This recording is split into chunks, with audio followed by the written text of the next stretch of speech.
Hi friends, जोहार। कैसे हैं आप सब? आशा और उम्मीद करती हूँ कि बहुत अच्छे हैं। मैं भी बहुत अच्छी हूँ। तो फ्रेंड्स, अभी सुबह के 7 बजे हैं, सुबह का समय है। मैं आप लोग के लिए एक प्यारा सा खूबसूरत सा सरहुल गीत, खद्दी गीत गाने जा रही हूँ, जिसे मैंने खुद बनाया है और उन भाई लोगों के लिए बनाया है जो अपने परिवार को चलाने के लिए केरल जाते हैं, तमिलनाडु जाते हैं, पैसे कमाते हैं।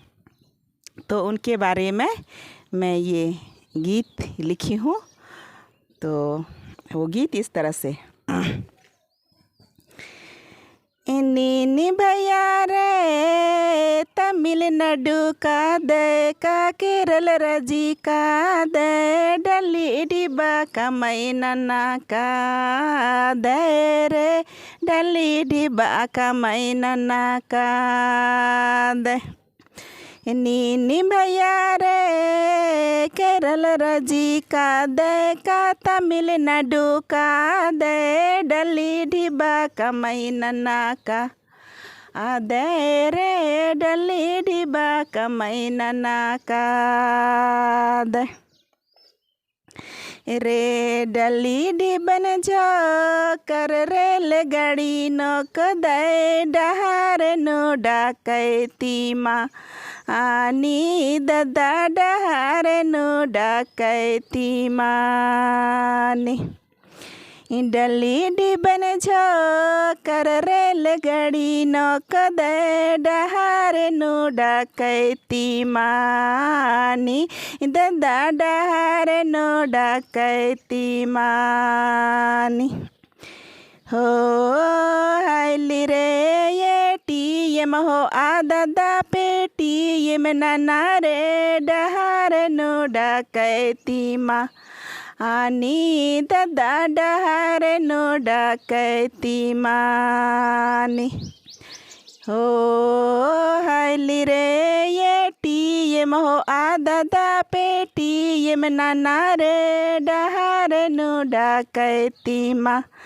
आनी रे डहार नो डाकैती मानी नी भैया रे तमिलनाडु का दे का केरल राजी का दे डली डिबा का मैनना का दे ददा डली डिबा का मैनना का दे हो हाइली रे नी भैया रे तमिलनाडु का दे का केरल राजी का दे डली डिबा का मैनना का दे ददा डली डिबा का मैनना का दे। तो फ्रेंड्स, इस गाना में यही मैसेज है कि आप कहीं भी काम करने के लिए जा रहे हैं, पैसे कमाने के लिए जा रहे हैं, तो जो पैसे मिलते हैं उससे कैश लेकर के ट्रेन में ना बैठें। ट्रेन में चोरी होती है, डकैती होती है। आप खून पसीने की कमाई कमाते हैं तो उसे यूं ही चोरी डकैती होने ना दें। अपने बैंक में खाता खोलें। अभी बहुत सुविधाएं हैं। आप एटीएम ले सकते हैं, आप पेटीएम कर सकते हैं, आप फ़ोन पे कर सकते हैं। पर इस तरह से लंबी सफ़र में रुपये पैसे को हाथ में लेकर कृपया ना चलें। तो इसी शुभकामनाएं के साथ में आज के लिए इतना ही। मिलते हैं अगले वीडियो में। Bye bye.